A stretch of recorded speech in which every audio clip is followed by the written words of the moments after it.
Kita tampilkan untuk siang hari ini bersama Ade Angel bersama Krida Genjala.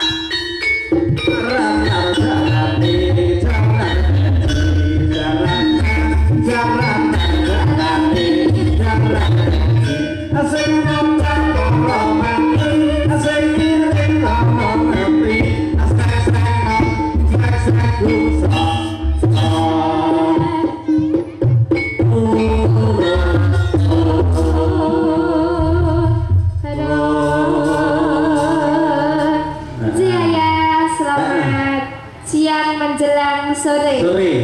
Kemudian siang menjelang sore. Ya dia Angel. Ini tak lupa saya juga mengucapkan selamat siang buat panjenengan. Ini sudah lama kita tidak berjumpa. Nah, dikarenakan 1 bulan kita menjalankan puasa.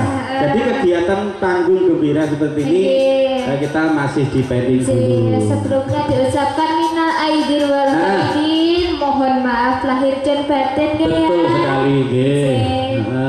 Niki mau minangkani pamundhut dari keluarga besar Tanggung Cahyu. Niki Tanggung. Tanggung Ponorogo.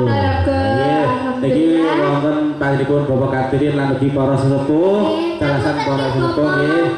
Niki mangke sampun makempal manunggal wonten ing sasana gembira Cahyu. Guyub rukun ngeten niku lho ya. Guyub rukun. Ya iki krana masyarakat iki ayem tentrem, kerukunan selalu terjaga. Alhamdulillah.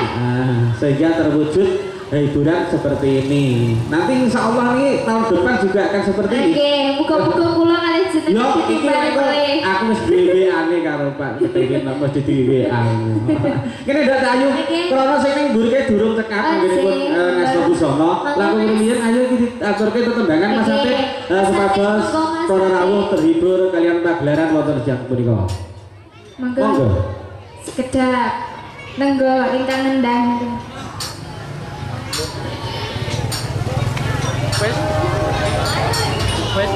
Gimana? Sudah. Niki sepagi Mbok Bilih ingkang ngersake beksan wonten ing sasana kasumanggaken wonten selang tidak tanah kok selang. Yo Mas Agil tulung agung rawuh matur nuwun.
Sing sayo sarta sing rukun Ibarat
Aku